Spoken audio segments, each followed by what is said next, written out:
नमस्कार, मी राहुल कुलकर्णी. आज श्री उद्धव ठाकरे यांच्या वतीनं श्री कपिल सिब्बल ही जी आर्ग्युमेंट करतायत सुप्रीम कोर्टामध्ये की शिवसेना हा पक्ष आणि धनुष्यबाण हे चिन्ह कोणाचं, त्याची आर्ग्युमेंट आजची संपली. पुढची सुनावणी आहे 18 तारखेला आणि तिथून श्री एकनाथ शिंदे यांच्या बाजूनं त्यांचे विधिज्ञ ही त्यांची बाजू मांडतात.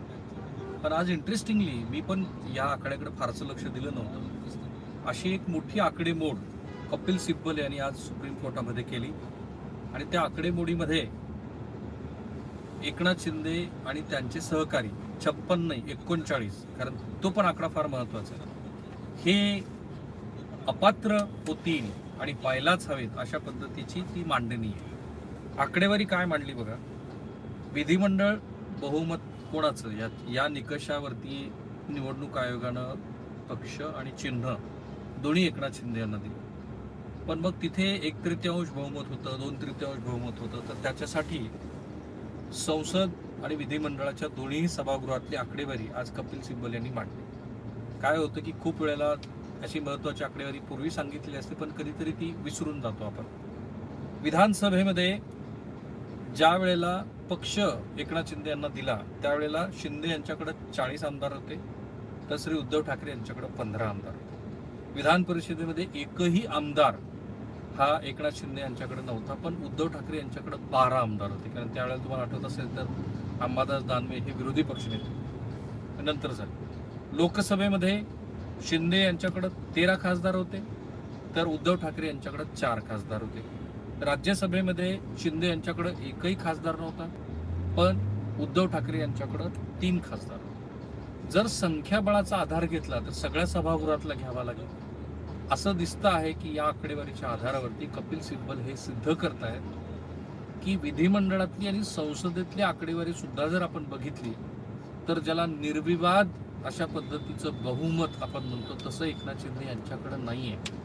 ही आकडेवारी फार मला महत्वाची वाटली, कारण याच आकडेवारीच्या आधारावरती एकनाथ शिंदे आणि त्यांच्या सहकारी आमदारांना अपात्र करावं अशी ती मांडणी आहे. आज बहुमताचं जे गणित आहे त्या बहुमताच्या गणितावरती उद्धव ठाकरे यांच्याकडनं जोरदार युक्तिवाद करण्यात आला. 39 आमदार अपात्र ठरले तर बहुमताचं गणित काय असाही मुद्दा मांडला. बघा, आज शिवसेना पक्षाचं नाव आणि धनुष्यबाण चिन्ह एकनाथ शिंदे गटाला देण्याच्या केंद्रीय निवडणूक आयोगाच्या निर्णयाविरोधामध्ये उद्धव ठाकरे गटानं दाखल केलेल्या याचिकेवरती आज अतिशय क्रुशल सलग 5व्या दिवशी सुनावणी झाली. ठाकरे गटाचे वकील ज्येष्ठ विधिज्ञ कपिल सिब्बल यांनी गुरुवारी आपला प्रदीर्घ युक्तिवाद आज पूर्ण केला आणि ही त्यातली मला महत्वाची USP वाटते आजच्या आर्ग्युमेंटमधली.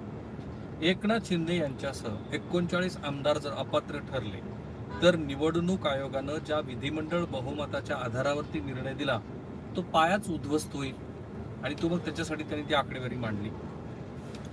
ठाकरे गटाची बाजू आता ते मांडून पूर्ण झालेली आहे आणि आता 18 ऑगस्टला पुढची सुनावणी होईल. 18 ऑगस्टपासून एकनाथ शिंदे यांच्या गटाकडनं ही त्यांची स्वतःची आर्ग्युमेंट मांडली जाईल.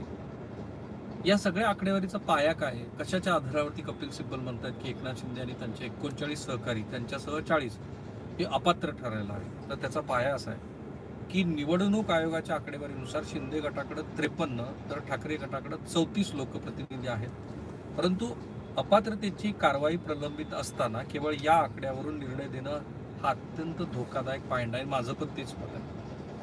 त्याचं कारण मी काही उद्धव ठाकरेंच्या प्रेमात आहे आणि एकनाथ शिंदेचा द्वेष करतोय किंवा एकनाथ शिंदेच्या प्रेमात आहे आणि उद्धव ठाकरेचा द्वेष करतो असं अजिबात नाही. जर तुम्ही ऑब्जेक्टिव्हली पाहिलं तर तुमच्या असं लक्षात येईल की निवडणूक आयोगानं पक्ष आणि पक्ष चिन्हासंदर्भामध्ये ट्रिपल टेस्ट घालून दिल्यात. त्यातली पहिली महत्वाची टेस्ट काय तर पक्षामध्ये बहुमत कोणाचं, दुसरी टेस्ट काय तर विधिमंडळामध्ये आणि संसदेमध्ये बहुमत कोणाचं, आणि तिसरी टेस्ट काय तर पक्षानं घालून दिलेली किंवा स्वतःसाठी घातलेली जी घटना आहे त्याचं हे नेते मंडळी पालन करतायत की नाही. आणि त्याच्यातच महत्वाची बाब अशी आहे की विधिमंडळाकडं निवडणूक आयोगाच्या आकडेवारीनुसार शिंदे गटाकडे 53 तर ठाकरे गटाकडे 34 लोकप्रतिनिधी आहेत. परंतु अपात्रतेची कारवाई प्रलंबित असताना केवळ या आकड्यावरून निर्णय देणं हा अत्यंत धोकादायक पॉईंट आहे. जर अपात्रतेच्या कारवाईत शिंदे गटाचे 39 आमदार अपात्र ठरले तर विधिमंडळात सुद्धा ठाकरे गटाकडेच बहुमत उरेल. मग आयोगाचा हा निर्णय कसा वैध ठरू शकतो? त्याचं कारण आहे की तुम्ही आधी अपात्रतेचा निर्णय घेतलेला नाहीये. अपात्रतेचा निर्णय बाजूला ठेवला आणि निर्णय दिला तो पक्ष चिन्ह आणि पक्ष कोणाचा. त्यामुळं आधी अपात्रता ठरवून, कारण ट्रिपल टेस्ट मधला ती पण महत्वाची बाब आहे. आणि जर त्या अपात्रतेच्या कारवाईवरती आधी निर्णय झाला असता तर एकनाथ शिंदे अपात्र ठरले असते. आणि जर ते अपात्र ठरले असते तर पक्ष चिन्ह आणि पक्ष हे नियमाप्रमाणे उद्धव ठाकरे यांना मिळालं असतं. कारण ट्रिपल टेस्टमध्ये सगळ्याच पॅरामीटर्समध्ये उद्धव ठाकरे हे योग्य ठरतात असं कपिल सिब्बल यांचं मत. आणखीन एक महत्वाची मागणी त्यांनी केली की अपात्रतेचा निर्णय होण्यापूर्वी सत्तेचा आणि केंद्रीय तपास यंत्रणांचा ईडी आणि सीबीआयचा वापर करून पाठिंबा मिळवला जातो. याकडे लक्ष वेधलं सिब्बल यांनी. ते म्हणाले की सत्ताधारी पक्ष नेहमीच अपात्रतेच्या याचिकावर सुनावणी टाळतात. 5 न्यायाधीशाच्या घटनापीठाच्या सुभाष देसाई विरुद्ध महाराष्ट्र सरकार या निर्णयातला तो भाग सर्वाधिक धोकादायक, ज्यानुसार निवडणूक आयोग अपात्रतेआधी निर्णय घेऊ शकतो. त्यामुळे पक्षांतराला खतपाणी मिळतं. म्हणूनच हे प्रकरण 7 न्यायाधीशाच्या घटनापीठाकडे पाठवलं. माझं पण तेच मत आहे. कारण आधी हे ठरवलं पाहिजे की ज्यांनी पक्ष सोडलाय तो पक्ष विहित प्रिस्क्राईब फॉर्मॅट जो आहे त्याच्यामध्ये सोडलाय की नाही. जर अपात्रतेचा निकष हा तुम्ही आधी पाळला असेल, म्हणजे अपात्रतेची आधी तुम्ही निर्णय घेतला असेल, तर मग काय होईल, तर नंतर निर्णय होईल पक्ष कोणाचा आणि चिन्ह कोणाचं. पण जर तुम्ही आधी अपात्रतेचा निर्णय नाही घेतला आणि फक्त पक्ष आणि चिन्ह घेतलं तर ऑब्व्हियसली जे आमदार अपात्र होणार आहे ते अपात्र होणारच नाही. कारण मग त्यांच्याकडं ही पण किमया आहे. आणि सोबत कपिल सिब्बल म्हणतात की ईडी आणि सीबीआय आणि इन्कम टॅक्स वगैरे सारख्या यंत्रणांचा गैरवापर जो दिसतोच आहे आपल्याला, आणि तो काय आत्ता आहे असं नाही, खूप आधीपासून सुरू आहे. आत्ता त्याचं स्वरूप आता खूप मोठ्या प्रमाणात झालंय. या त्यांच्या मागणीवरती की हे जरा 7 न्यायाधीशाच्या घटनापीठाकडे पाठवलं पाहिजे. त्यावरती सरन्यायाधीश सूर्यकांत असं म्हणाले की अपात्रतेच्या निर्णयाबाबत नक्कीच पुनर्विचार करण्याची गरज आहे. आमदाराच्या अपात्रतेचा निर्णय हा एखाद्या स्वतंत्र प्राधिकरणाने घ्यायला हवा. आता मला इथं भीती वाटते, उद्या कोर्ट काय म्हणेल की जो हो गया सो हो गया. आता जर भविष्यामध्ये काही एखादा अपात्रतेच्या संदर्भामध्ये निर्णय घ्यायचा असेल तर तो जे 7 न्यायाधीशाचं पीठ आहे त्यांनी घ्यायला हवा. कारण आता तो विधिमंडळ पण संपलंय, ते बरखास्त पण झालेलं आहे, नवीन सरकार अस्तित्वात आलेलं आहे वगैरे वगैरे. पण खरोखर हे गरजेचं आहे की काय निर्णय आधी व्हायला हवा. कुठल्या घटना करायला वाटलं होतं किंवा दिवंगत राजीव गांधी किंवा दिवंगत अटल बिहारी वाजपेयींना तर कुठे कल्पना होती की आत्ता ज्या पद्धतीची सत्तेची साठमारी सुरू आहे त्याच्यामध्ये प्रत्येक गोष्टच लिहून काढायला हवी होती, ती लिहिलेली नाही. आणखीन एक झालं की उद्धव ठाकरे यांच्या घटनेबद्दल, त्यांच्या पक्षाच्या घटनेबद्दल 2018 सालच्या, कारण बाळासाहेब ठाकरेंचं नोव्हेंबर 2012 मध्ये निधन झालं.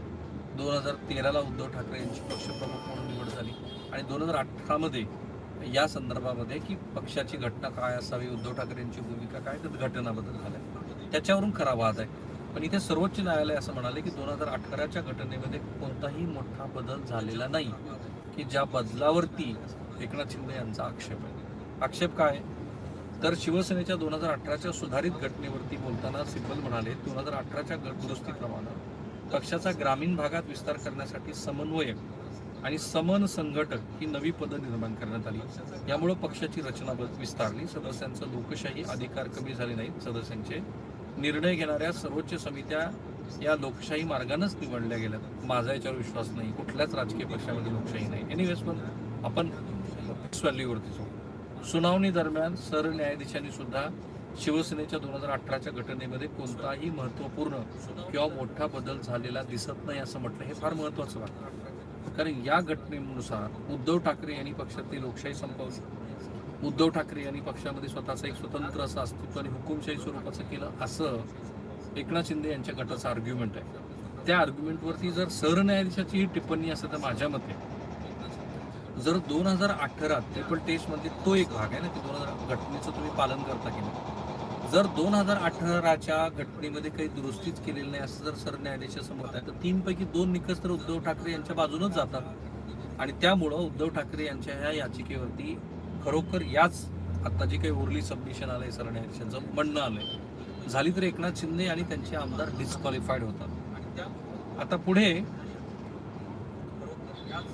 निवडणूक आयोगानं कलम 29A आणि 2010च्या मार्गदर्शक तत्वांचा केलेला वापर पूर्णपणे चुकीचा असल्याचं सांगत ही तत्व केवळ नवीन पक्ष नोंदणीच्या वेळी लागू होतात असं कपिल सिब्बल म्हणाले. निवडणूक आयोगानं आपल्या आदेशामध्ये जनता दल प्रकरण जॉर्ज फर्नांडिस विरुद्ध SR बोंबई संदर्भ दिला.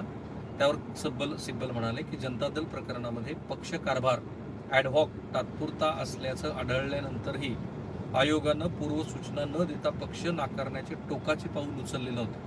परंतु आमच्या बाबतीत आयोगानं कोणतीही पूर्वसूचना न देता शिवसेनेची घटना अलोकतांत्रिक ठरवली आणि ती आमच्याच विरोधात वापरली. निवडणूक आयोगाला शेवटी कोणत्या निष्कर्षापर्यंत पोहोचायचं होतं हे आधीच निश्चित केलेलं होतं.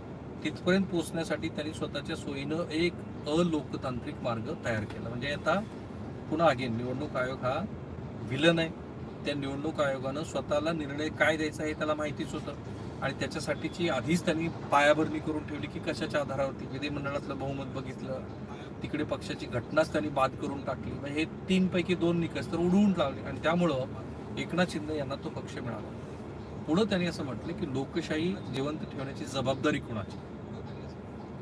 सिब्बल यांनी या प्रकरणाला केवळ शिवसेना आणि महाराष्ट्रातील राजकीय संघर्ष म्हणून न पाहता व्यापक लोकशाहीच्या दृष्टीनं पाहण्याची विनंती केली. संसदेत सत्तेवर आलेल्या पक्षाला विद्यमान व्यवस्थेचा फायदा मिळू शकतो. मी त्यांच्या मताशी पूर्ण सहमत आहे. त्यामुळे या व्यवस्थेत सुधारणा करण्याची जबाबदारी सर्वोच्च न्यायालयावर असल्याचं सिब्बल म्हणतात. न्यायमूर्ती जॉगमल्ल्या बागची यांनी ही सामूहिक जबाबदारी आहे. आम्ही आमच्या भूमिकेबाबत जागरूक आहोत. संविधान हे जनतेकडून जगलं जातं असं महत्त्वपूर्ण निरीक्षण नोंदवलं. पण आपल्या लोकशाही व्यवस्थेमध्ये, कारण ही संसदीय लोकशाही आहे, कार्यकारी मंडळ, कायदे मंडळ आणि न्यायपालिका यांची भूमिका महत्त्वाची आहे. कायदे मंडळामध्ये जर त्यांचा स्वतःचा राजकीय पक्ष जो कुठला सत्ताधारी, कुठलाही, काँग्रेस असो दे भाजप असो, ते आत्तापर्यंत आणीबाणी ह्या त्यातनंच आलेलं अतिशय काळं असं पर्व आहे भारताच्या इतिहासात. हे कधी होतं जेव्हा सत्ताधारी घटक पक्ष पूर्णपणे सत्तावान, ताकदवान सत्ताधारी बनतात आणि मग त्यांच्यासमोर सत्ता राबवणं हा एककलमी कार्यक्रम राहतो. म्हणून जरी सरन्यायाधीशाची म्हणजे न्यायालय असं म्हटलं असलं की ही सामूहिक जबाबदारी आहे, तरी त्या सामूहिक जबाबदारीमध्ये वेळोवेळी न्यायपालिकेला हे आठवण करून द्यावी लागते की कायदे मंडळ जे आहे ते कायदे मंडळ म्हणजेच सत्ताधारी घटक पक्ष हे योग्य वागतायत की नाही वागत. आता असं झालंय की ठाकरे गटाचा युक्तिवाद पूर्ण झालेला. आजच्या सुनावणीमुळं सरन्यायाधीशाने जे म्हटलं की इतर घटनात्मक संस्थांच्या भूमिकेला सुद्धा कमी लेखू नये, मी सहमत आहे. त्याच्यात माध्यमांची भूमिका पण फार महत्त्वाची आहे. हल्ली आपण बघतोय की एकतर गोदी मीडियाचं नेरेटिव्ह आहे किंवा अँटी गोदी मीडियाचं नेरेटिव्ह आणि ऑब्जेक्टिव्ह जर्नलिझमची तर पूर्ण त्यांनी वाट लावून टाकलेली आहे. खरं काय आहे, सत्तेच्या जवळ जाणारं काय हे न सांगता सत्ताधाऱ्यांची तळी उचलणं किंवा सत्ताधाऱ्यांच्या विरोधामध्ये वारे माप आणि चुकीचे नॅरेटिव्ह सांगत राहणं दोन्ही बाजूने असा सगळा प्रकार सुरू आहे. त्यामुळं घटनात्मक जशा 3 संस्था महत्त्वाच्या तशी माध्यमाची भूमिका पण महत्त्वाची. पण आपण बघतोय आता काय चाललंय, ऑब्जेक्टिव्हिटी पूर्ण गेलेली आहे. सो या केसमध्ये आता उद्धव ठाकरे यांच्या गटाची सुनावणी पूर्ण झालेली आहे. गेल्या 5 दिवसापासून सिब्बल यांनी निवडणूक आयोगाचा निर्णय, शिवसेनेची पक्ष संघटना, संघटनात्मक बहुमत, पक्षाची घटना, विधिमंडळातील बहुमत, आमदाराची अपात्रता आणि आयोगाच्या अधिकार क्षेत्रावर सविस्तर असा युक्तिवाद केला. आता ह्याचं जे काउंटर आर्ग्युमेंट असेल तेही आपण फार महत्त्वाचं आहे, ते बघितलं पाहिजे. कारण मी कायद्याचा पण अभ्यासक आहे. माझ्या मते हे प्रकरण हे पाथ ब्रेकिंग प्रकरण, म्हणजे स्वतंत्र भारताच्या इतिहासामध्ये जेवढी प्रकरणं आली, म्हणजे ADM जबलपूर असेल, तिकडे इंदिरा साहनी जजमेंट असेल किंवा प्रभू रामचंद्राच्या जन्मभूमी संदर्भातलं जजमेंट असेल, अशी अनेक जी पाथ ब्रेकिंग जजमेंट आली त्यापैकी हे एक जजमेंट ठरलं. आणि म्हणून आपल्याला ह्या जजमेंटकडे अतिशय बारकाईनं बघायचं, त्यातले प्रत्येक छोटे मोठे तपशील तुमच्यासमोर मांडायचे. तर मला आनंद आहे की ज्या ऑब्जेक्टिव्हनं आणि सत्याच्या जवळ जाण्याचा आम्ही प्रयत्न करतोय ते तुम्ही लाखोच्या संख्येनं पाहता. त्याबद्दल मी तुमचे मनापासून आभार मानतो आणि पुन्हा तीच विनंती करतो की चॅनल सबस्क्राईब करायला विसरू नका. थँक्यू.